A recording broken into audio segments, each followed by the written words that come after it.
Bismillahirrahmanirrahim. Assalamualaikum warahmatullahi wabarakatuh. Alhamdulillahi rabbil alamin. Nahmaduhu ta'ala wa nasta'inuhu wa nastaghfiruh.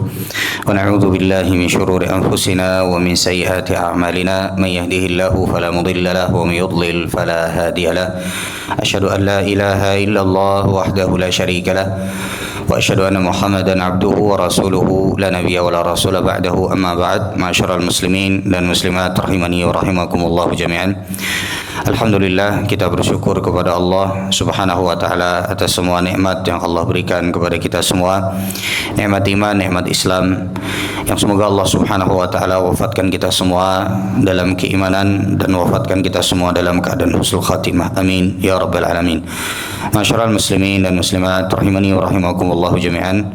Kita akan kembali melanjutkan kajian kita, kajian kitab Al-Fiqhu Al-Muyassar, yang pada kesempatan kali ini kita akan masih membahas terkait dengan hukum seputar salat berjamaah, yang pada pertemuan yang telah lalu kita telah masuk ke dalam pembahasan tentang kapan seseorang itu dikatakan mendapatkan salat berjamaah. Kemudian juga kita sudah membahas siapa saja yang diwajibkan untuk salat berjamaah. Kemudian kita sudah bahas berapa jumlah salat atau berapa jumlah jamaah yang dikatakan mereka adalah salat berjamaah, dan kita sudah sebutkan juga bagaimana kalau jamaah tersebut diisi oleh anak kecil, apakah termasuk dari salat berjamaah ataukah tidak. Ini sudah kita bahas pada pertemuan yang telah lalu. Baik. Kemudian tersisa beberapa pembahasan lagi sebelum nanti kita akan masuk ke dalam pembahasan tentang uzur orang yang boleh meninggalkan salat berjamaah. Tapi ada sekitar kurang lebih 2 pembahasan yang disebutkan oleh penulis di sini. Yang pertama adalah tentang apa hukumnya mengulangi salat. Ya, apa hukumnya mengulangi salat? Yang kedua adalah hukum menjadikan dalam satu masjid itu beberapa jamaah, ya, beberapa kali salat berjamaah. Baik, kita mulai dulu yang pertama, hukum mengulang salat karena ada jamaah yang baru. Hukum mengulang salat karena ada jamaah yang baru. Dalam hal ini, ya, kita bisa rincikan ada 2 macam. Jadi ini kita ada 2 keadaan. Jadi hukum ya mengulang salat, hukum mengulang salat ya karena ada jamaah yang baru, karena adanya salat jamaah. Baik. Ada 2 keadaan. Yang pertama adalah keadaan di mana seseorang sudah sholat sendiri. Misal, ketika pian datang ke masjid atau ke musola, ternyata di situ pian yang azan, pian yang qomat, pian yang imam, dan gak ada makmumnya. Datang, pian kira di situ ada salat berjamaahnya, atau biasanya ada tapi qadarullah hari itu pian cuman sendiri. Ketika pian sudah azan, qomat, salat, terus pian sudah tunggu nih. Oh, ternyata nggak ada orang lagi. Kemungkinan besar sudah sekitar 10 menit pian tunggu. Jamnya pun sudah berbunyi, sudah di tempat lain sudah qomat misalnya. Lalu pian qomat, lalu pian salat sendiri. Di perjalanan pulang, pian melewati salah satu masjid, atau pas Allah takdirkan pian bersinggah di salah satu masjid yang kemudian di situ masih belum didirikan salat berjamaah. Ternyata di situ baru qomat. Ya, ternyata di situ baru qomat. Entah pian karena datang ke situ dengan sengaja, karena misalnya ternyata ingat ada pengajian di situ. Ternyata pada saat pian sampai di situ orang baru sholat, ya, orang baru sholat. Sementara tadi pian sudah sholat sendiri. Maka dalam hal ini, ya, menurut pendapat yang lebih tepat adalah ya, dianjurkan ya kita untuk mengikuti sholat berjamaah, mengikuti Salat berjamaah. Salat berjamaah. Namun yang perlu kita pahami adalah salat berjamaah yang kita lakukan setelah kita salat sendiri tadi, ini terhitung sebagai salat sunnah. Bisa dimengerti seperti ini? Niatnya itu adalah niat salat sunnah. Karena kita tidak boleh salat dalam satu hari itu dua kali salat yang sama. Karena yang pertama sudah salat fardu, sudah salat wajib. Yang kedua ini berarti adalah salat sunnah. Bisa dimengerti? Jadi biar niatnya harus diatur tuh. Ini salat ya kita lakukan atau saya lakukan, enggak usah diucapkan, tapi pian ingat bahwa pian tadi sudah salat fardunya, sudah salat wajibnya, kemudian yang ini adalah salat sunnahnya. Pian akan mendapatkan pahala salat berjamaah. Baik. Yang berikutnya adalah dianjurkan kita untuk mengikuti salat berjamaah. Baik, ini keadaannya belum tuliskan.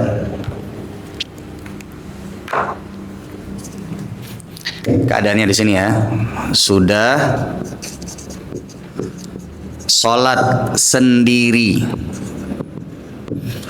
Sudah salat sendiri, maka dianjurkan kita mengikuti salat berjamaah apabila kita menemukan di tempat yang kita tuju, di masjid yang kita tuju ternyata belum salat berjamaah. Baik. Yang kedua adalah jika sudah salat berjamaah. Jika sudah apa jamaah sekalian? Salat berjamaah, pian udah salatnya berjamaah. Kalau yang ini kasusnya tadi salatnya sendiri. Yang kedua adalah bila pian sudah salat berjamaah, lalu kemudian pian datang ke tempat masjid atau mushola, ternyata di situ belum salat berjamaah, baru qomat. Apakah yang harus pian lakukan? Nah, jadi ya di sini juga sama, dianjurkan ya untuk mengikuti salat berjamaah. Sama Pak, salat berjamaah. Jadi mau pian sudah salat sendiri ataupun juga sudah salat berjamaah, tetap kalau pian menemukan di tempat di masjid yang pian tuju mereka belum salat berjamaah di situ, salatlah di situ. Pian akan mendapatkan pahala sunnah. Tapi yang perlu diingat adalah baik yang pertama ataupun yang kedua, niatnya nih, keadaan yang pertama, keadaan yang kedua, salat yang dilakukan belakangan itu diniatkan salat sunnah. Bisa dimengerti sampai sini jemaah sekalian? Baik. Kenapa demikian? Ada hadis Nabi Shallallahu Alaihi Wasallam pada saat di musim haji, jamaah sekalian, Rasulullah Shallallahu Alaihi Wasallam sholat di Masjid Khaif, masjid yang di situ berkumpul kaum muslimin. Ternyata kita semua tahu di Mina itu orang sholat itu di tempat masing-masing, ya, sholat di tempat masing-masing. Lalu kemudian ada dua orang sahabat Nabi Shallallahu Alaihi Wasallam yang mendatangi Rasulullah Shallallahu Alaihi Wasallam, didatangi di Masjid Khaif. Saat Rasulullah sholat, dua orang sahabat ini duduk di belakang karena mereka merasa sudah sholat tadi, sudah berjamaah. Kalau sekarang itu kan masing-masing ada tenda-tendanya. Nah di tenda-tenda itu kalau sekarang di zaman sekarang ini itu dilaksanakan sholat berjamaah ketika di Mina pada saat musim haji. Nah dulu juga demikian, tapi wallahu ta'ala alam tentu saja tendanya tidak secanggih saat ini. Kalau sekarang kan ada AC-nya, ada tempat sholatnya. Nah, kejadiannya pada saat di zaman Nabi Shallallahu Alaihi Wasallam, dua orang sahabat tersebut datang di awal kali Rasulullah Shallallahu Alaihi Wasallam memulai sholat. Sampai terakhir Rasulullah sholat, dua orang sahabat ini masih duduk di belakang. Lalu Rasulullah menoleh kepada dua orang sahabat ini karena tahu, berarti dari awal sampai akhir tadi nggak ikut sholat. Lalu Rasulullah Shallallahu Alaihi Wasallam bertanya, "Ma mana aku ma antusalliya ma'ana?" Apa yang membuat kalian berdua tidak sholat ikut berjamaah bersama kami? Nah ini jadi Rasulullah bertabayun Pak di sini. Ini ngajarkan kepada kita akhlak tabayun. Jadi kada langsung dituduh. Ya kalau kita kadang-kadang bisa jadi melihat sesuatu yang kada pas, wah langsung tuduh. Wah, apa ikam? Duduk di belakang orang sembahyangan, ikam kada maling sandal kayak ikam, ngincar kotak infak kah? Nah Rasulullah nanya, jamaah sekalian. Tanya sama Rasulullah, kata dua orang sahabat ini, Rasulullah, kami tadi sudah sholat di tempat kami. Ya. Tadi udah sholat berjamaah di tempat kami. Lalu kata Nabi SAW, ini hadis sahih. Kata Nabi SAW, ya, sholatlah kalian dan bagi kalian pahala sunnah. Bagi kalian pahala apa? Sunnah. Jadi ini mengajarkan kepada kita bahwa Rasulullah SAW menganjurkan agar kalau kita ketemu jamaah meskipun kita sudah sholat, maka dianjurkan kita untuk sholat. Satu sebabnya adalah karena kita akan mendapatkan pahala sunnah. Yang kedua sebabnya, kata para ulama, adalah agar supaya menghindari orang bersuudzon kepada kita. Bisa dimengerti sampai sini sama sekali. Kita tuh kalau bisa menutup pintu suudzon itu kita tutup kalau bisa. Ya jangan sampai membuat orang tuh bersuudzon kepada kita. Kalau bisa. Sebagaimana Nabi SAW pernah suatu ketika ada beliau momen di mana gelap-gelapan. Beliau sama istri beliau. Ada dua orang sahabat Nabi yang lihat dari jauh. Ini Rasulullah nih. Kemudian dua sahabat ini berpaling, tidak mendekat kepada Rasulullah SAW. Lalu kata Nabi SAW, mahlan. Sebentar, kata Nabi SAW. Innaha Sofiyah. Ini yang ada di sampingku, ya, adalah Sofiyah. Sofiyah ini adalah siapa? Istrinya baginda Nabi Muhammad SAW. Kata sahabat ini, Rasulullah, kada mungkin lah kami ini berprasangka buruk kepada pian. Artinya kalau seandainya pun, ini kan karena gelap-gelapan, kalau seandainya pun tadi pian tidak memberitahu, nggak mungkin kami ini berprasangka buruk kepada pian. Apa kata Nabi SAW? Inna syaitana yajri min ibni Adam majrad dam. Sesungguhnya syaitan itu mengalir bersama aliran darah anak cucu Adam. Artinya, ya mungkin sekarang tidak, tapi bisa jadi lain kali momennya berbeda, kemudian ketemu yang begini lagi, bisa jadi nanti kalian bersuudzon. Jadi dipotong, dipangkas oleh Rasulullah SAW. Nah itulah yang diinginkan oleh Rasulullah SAW. Yang pertama adalah tadi berarti fungsinya sebagaimana di hadis tadi apa? Mendapatkan apa tadi Pak? Dapatkan pahala sunnah. Pahala sunnah. Yang kedua adalah menghindari prasangka buruk. Prasangka buruk dari orang lain. Prasangka buruk itu jamaah sekalian dosa tersendiri. Tapi bagaimana agar supaya kita ini tidak membuat orang berusaha lah kita untuk tidak berprasangka buruk kepada kita, berusaha. Ya, tapi kalau kita misalnya ya diprasangkai buruk orang terus, ya sudah. Artinya prasangka buruk itu dosanya di dia. Kadang-kadang bisa jadi kita ini tidak bisa menjelaskan semua hal ya mas sekalian. Kadang bisa jadi orang banyak berprasangka buruk kepada kita. Banyak sekali orang yang mungkin menggibahi kita di belakang. Banyak banget. Ya namanya kita hidup, tidak mungkin semua orang suka sama kita. Ada orang suka, ada yang nggak suka, dan itu normal dalam kehidupan kita. Dan semuanya rasa suka, rasa tidak suka, dan semua yang ditimbulkan oleh rasa suka dan tidak suka, baik dari perbuatan ataupun ucapan, semuanya akan dihisab oleh Allah kelak pada hari kiamat. Jadi di dunia ini, bila ada orang menyambati kita, ya, ulun sering sampaikan tuh, kalau ada orang ngomongin kita, ada orang yang ngajakin benci sama kita, ada orang yang ngajakin supaya orang-orang itu nggak suka sama kita, kita tuh punya dua pilihan. Pertama, kita jelaskan, tapi harus ala kadarnya. Jangan sampai kita jelaskannya berlebihan, sampai justru malah membanting balik. Ya, membanting balik itu artinya kita berlebihan. Justru malah kita dalam posisi nanti mendolimi orang, ya, yang menyambati kita. Gitu kita dolimi, wah kita lebih-lebihkan misalnya, wah, nggak, itu jangan. Yang kedua adalah kita diam. Biarkan suatu ketika nanti orang-orang tahu sendiri kebenarannya. Karena Allah tidak pernah tidur. Allah itu maha adil. Allah subhanahu wa ta'ala maha mengetahui. Kalau tidak sekarang, ya nanti orang-orang akan mengetahui kebenarannya. Jadi seperti itu. Nah maka, ini tadi ya berkaitan dengan menghindari prasangka buruk dari orang lain. Kita berusaha. Tapi kalau misalnya kita tidak bisa mengendalikan prasangka buruk orang lain, ya sudah, berarti itu dosanya sendiri. Sudah bisa dimengerti. Ulun jangan sampai kita salah paham ya. Kita kadang-kadang sibuk nih. Oke, kita menghindari jangan sampai orang berprasangka buruk. Akhirnya kita sibuk dengan itu. Jangan sampai orang berprasangka, akhirnya kita kepikiran, sibuk, ya kolesterol naik, darah naik, ya.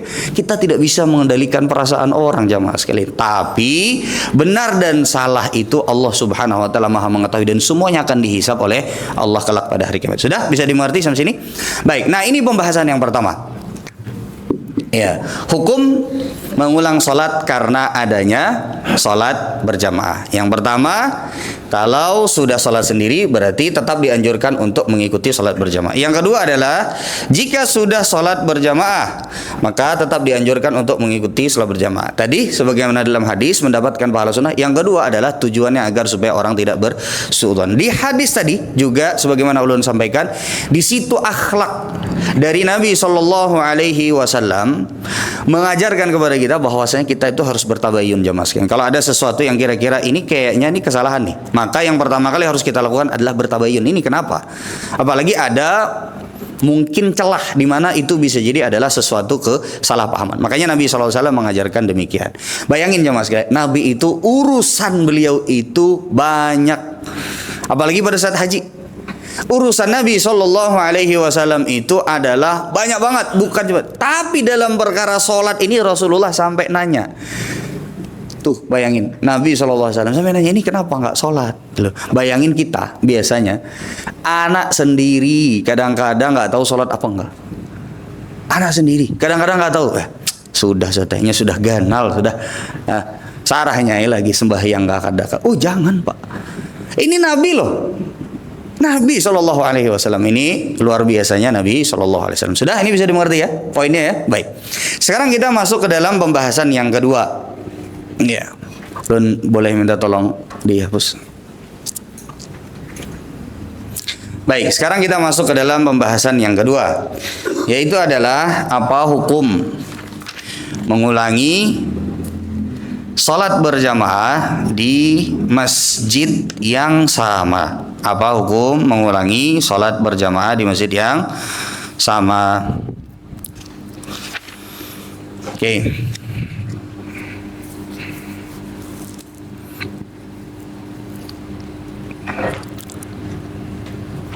Baik.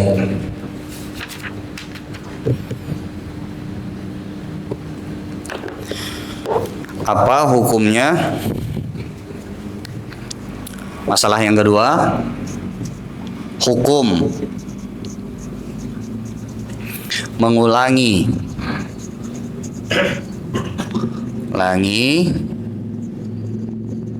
sholat atau hukum mengadakan, hukum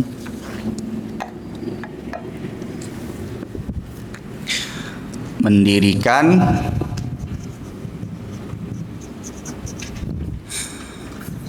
dua kali atau lebih sholat berjamaah di satu masjid yang sama. Sholat berjamaah di satu masjid yang sama. Pernah lah pian lah malam inilah. Hah? Pernah ya? Di satu masjid yang sama. Baik. Pernah ngalamin ini Pak ya? Misalnya di sini selesai sholat berjamaah, ternyata masih ada sholat berjamaah yang kedua, atau masih ada sholat berjamaah yang ketiga misalnya. Baik. Di sini jamaah sekalian ada beberapa perincian yang disebutkan oleh para ulama. Yang pertama adalah kalau seandainya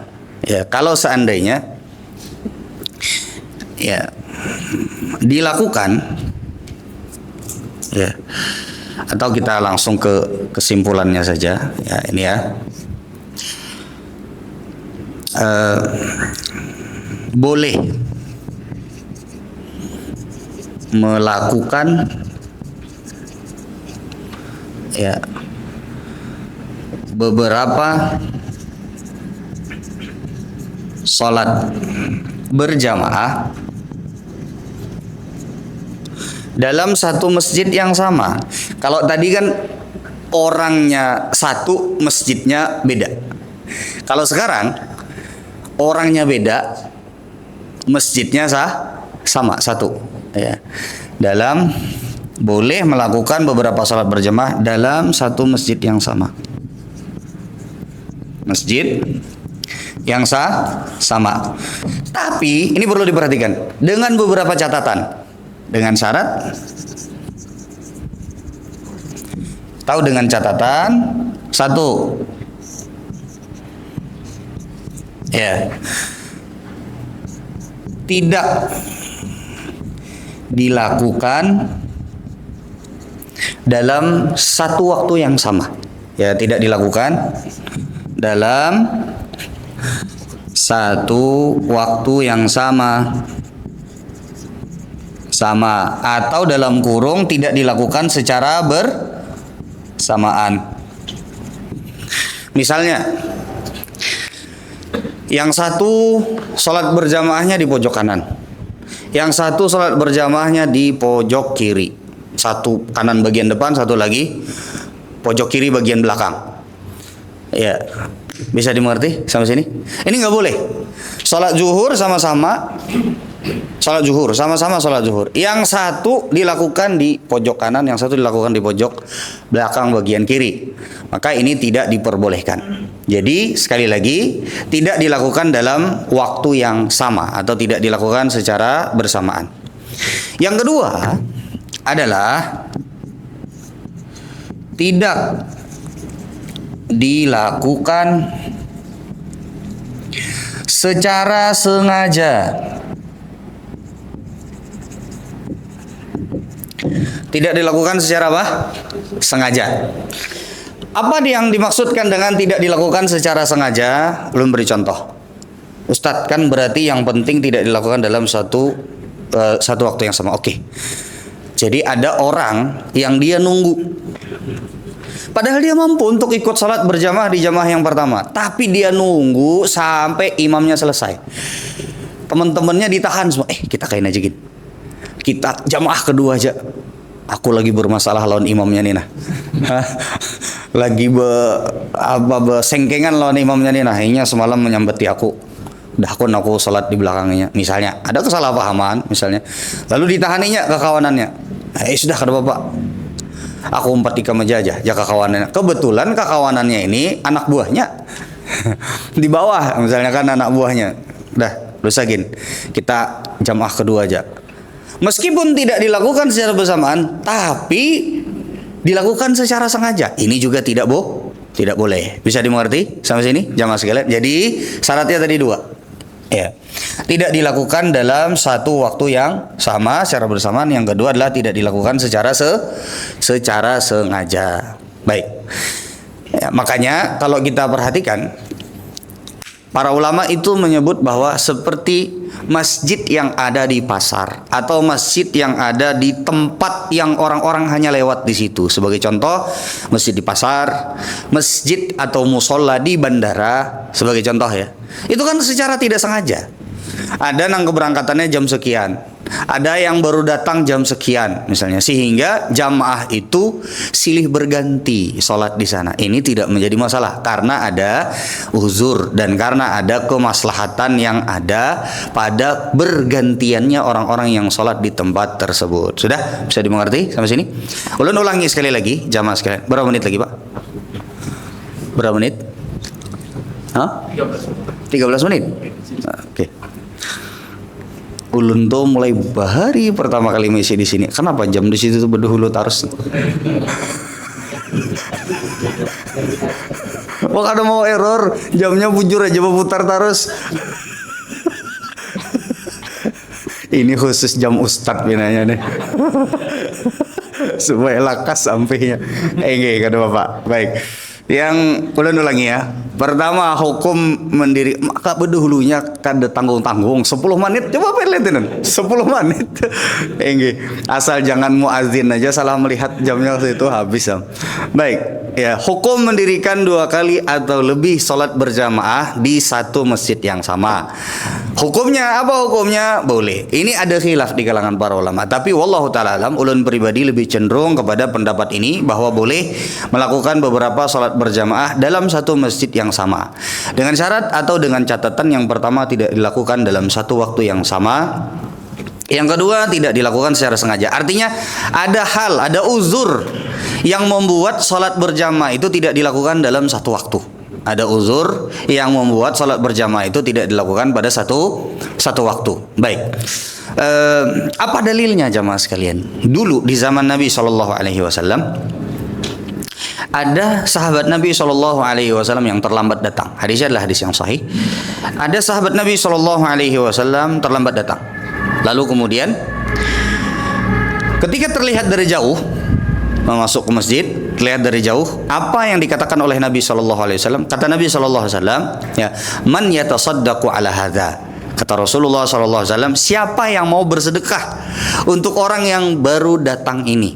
Maksudnya bersedekah di sini, ini difahami oleh para sahabat Nabi Shallallahu Alaihi Wasallam. Maksudnya bersedekah di sini adalah siapa yang mau membuat sahabat ini mendapatkan pahala salat berjamaah. Kenapa? Karena kalau dia sholat sendiri berarti dia sholatnya hitungannya dapat sholat sendiri. Sedangkan kalau seandainya dia ikut sholat berjamaah, ikut sholat berjamaah, maka dia akan mendapatkan pahala sholat berjamaah. Tapi tentu saja untuk dia bisa mendapatkan sholat berjamaah itu harus ada yang bantuin. Makanya Nabi Shallallahu Alaihi Wasallam mengatakan man yatasaddaqu ala hadza. Siapa yang mau bersedekah? Nah, makanya di dalam hadis ini sekarang pertanyaan dulu. Ini sudah clear ya, sudah beres ya. Artinya kalau kita melihat ada orang yang terlambat, dianjurkan kalau kita mampu, kita bisa membuat orang tersebut mendapatkan pahala sholat berjamaah dengan kita menawarkan tuh. Ya, kalau bisa jangan sampai orangnya mencari, siapa ada nang hakun sholat berjamaah anakku. Ya, itu sopan benar bilanya kada ada nang mau. Lebih baik kita yang melihat itu yang menawarkan. Pian hendakkah ulun tawar. Itu luar biasa jamaah sekalian. Itu luar biasa. Ya, pertama pian mendapatkan pahala sunnah, yang kedua pian mendapatkan pahala untuk membuat orang lain berkesempatan berpahala banyak. Nah, itu luar biasa. Ya. Nah, tapi sekarang ini udah beres ya. Ada dalilnya dan itu dilakukan di satu masjid, di Masjid Nabi, Masjid Nabawi. Yang tadi berarti kan ada jamaah kedua. Ya kan, karena ada sahabat Nabi Shallallahu Alaihi Wasallam yang menyanggupi untuk ikut sholat berjamaah bersama sahabat yang baru saja datang. Clear ya? Baik. Sekarang pertanyaannya, dari dua orang sahabat tadi, siapa yang harusnya atau siapa yang lebih afdol untuk menjadi imam? Yang hanya datangkah? Atau sahabat Nabi yang tadi dikatakan oleh Rasulullah SAW, siapa yang mau bersedekah untuk sahabat ini? Siapa yang paling afdol untuk menjadi imam? Kira-kira siapa? Yang sudah salat. Ada lagi pendapat yang lain? Sebenarnya kedua-duanya itu boleh. Tapi yang paling afdol, yang paling bagus adalah yang menjadi imam itu adalah yang sudah salat. Bisa dimengerti? Sampai sini jam sekali. Ya. Jadi, dan ini disebutkan oleh Syekh Al-Albani rahimahullah taala. Berarti ya dianjurkan yang menjadi imam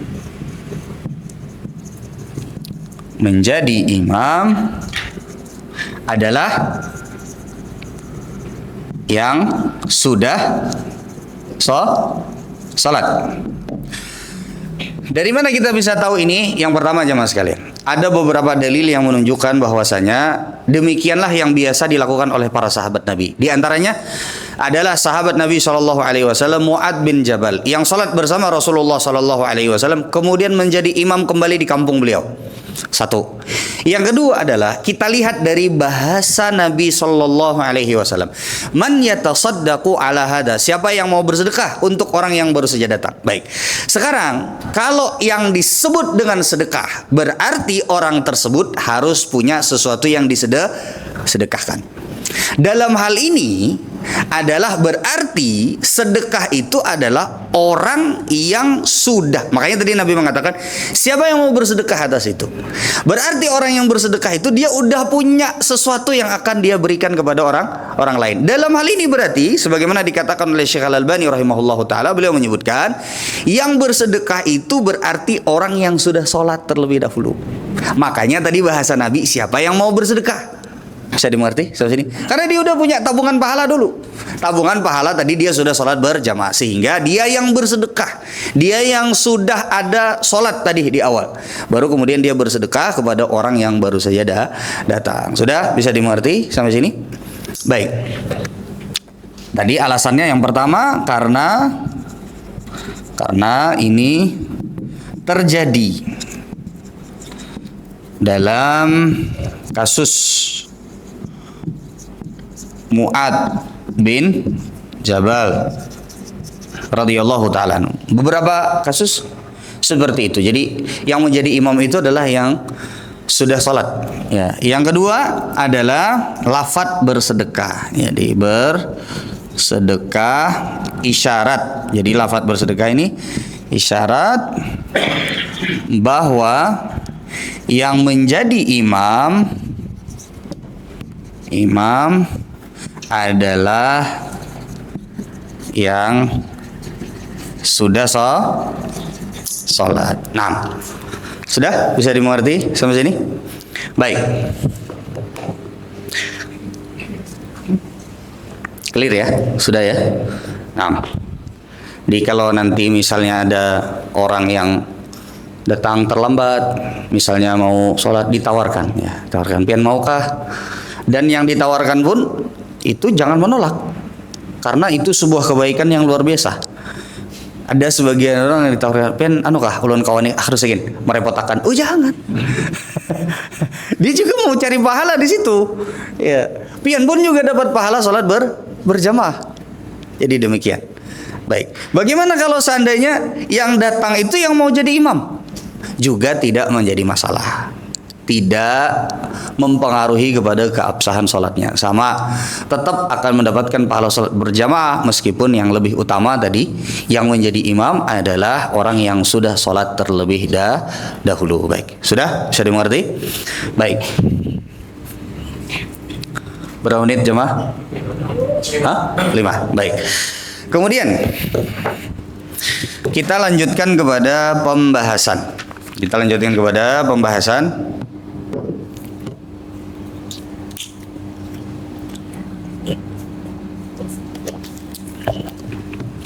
Kita sudah pernah bahas belum ya? Uzur orang-orang yang boleh untuk tidak sholat berjamaah. Sudah pernah? Sudah? Hah? Terakhir itu. Baik. Sampai nomor berapa? Coba disebutkan. Oke.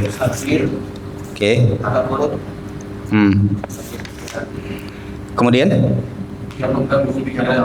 Oke, lanjut. Iya.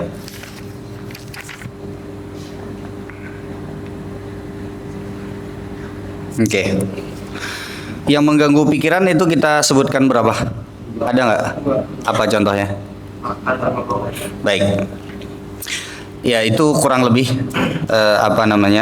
berarti sudah kita bahas ya, segala sesuatu yang berkaitan dengan apa yang membuat seseorang boleh untuk tidak sholat berjamaah. Baik.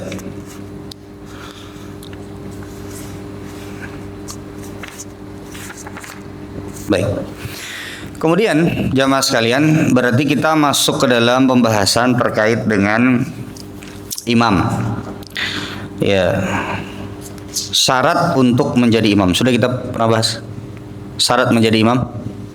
Pernah? Udah kita bahas apa belum? Belum ya? Baik.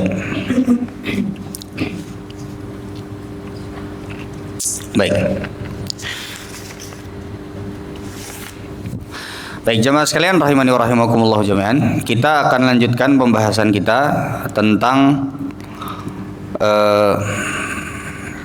sholat berjamaah itu ada imam dan ada makmum. Ya, ada imam dan ada makmum. Para ulama menyebutkan bahwasanya kita pada saat sholat tidak bisa sholat berjamaah itu apabila tidak ada imamnya. Dan ini berpengaruh kepada niat kita pada saat sholat. Sehingga para ulama sepakat, ini perhatikan. Sehingga para ulama bersepakat, ini anggaplah mukaddimah sebelum kita masuk lebih dalam. Sehingga para ulama bersepakat, apabila seseorang dalam posisi makmum, dia berniat sholatnya itu menjadi imam, maka hukum sholatnya tidak sah. Bisa dimengerti sampai sini? Jadi pada saat kita sholat itu kita harus tahu posisi kita. Niat itu tidak mesti diucapkan. Tapi seorang makmum itu dia harus mengetahui bahwa dia sedang dalam keadaan sholat berjamaah dan dia harus menyadari itu. Kalau tidak demikian, justru dia menekankan pada dirinya bahwasanya saya sholat ini sekarang saya jadi imam, padahal dia makmum, maka hukum sholatnya itu tidak sah. Bisa dimengerti sampai sini jamaah sekalian? Nah, sehingga para ulama menyebutkan bahwa imam itu adalah pemimpin dalam sholat, maka dia memiliki syarat yang tidak boleh kita geser. Pertanyaannya, apa saja syarat seseorang kalau dia mau menjadi imam? Apa saja syarat kalau dia mau menjadi imam? Baik, yang pertama jamaah sekalian, syarat seseorang untuk menjadi imam itu adalah dia harus seorang muslim. Apa? Harus Islam. Maka tidak sah apabila yang menjadi imam itu adalah orang non-muslim atau orang yang tidak beriman, meskipun dia punya hafalan yang banyak, meskipun dia punya suara yang bagus, tetap tidak boleh untuk menjadi imam. Azan nggak? Azan? Baik, silakan azan terlebih dahulu.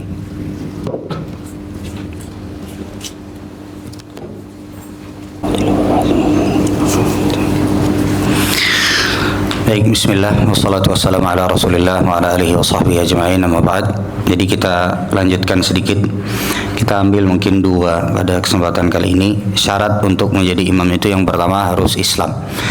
Sekali lagi, orang non-muslim atau orang kafir tidak boleh untuk menjadi imam. Bahkan mereka sholatnya saja itu tidak sah. Maka dalam hal ini ada satu kaidah. Orang yang sholat sah untuk dirinya, maka sah dia untuk memimpin sholat. Kalau seseorang itu tidak sah untuk dirinya karena dia non-muslim atau karena dia kafir, maka berarti juga tidak sah ketika dia dijadikan imam atau pemimpin sholat. Maka dalam hal ini, sebab-sebab seseorang itu dinyatakan keluar dari agama Allah Subhanahu wa Ta'ala, atau misalnya dia memang dari awal bukan seorang muslim. Namun ada juga kadang-kadang kasus yang kita tahu bahwa dia melakukan sesuatu yang sebenarnya hukum asalnya dia keluar dari agama Allah Subhanahu wa Ta'ala. Tapi untuk memvonis seseorang itu keluar dari agama Allah, itu bukan urusan kita. Itu urusan para ulama besar dan juga urusan hakim. Ya.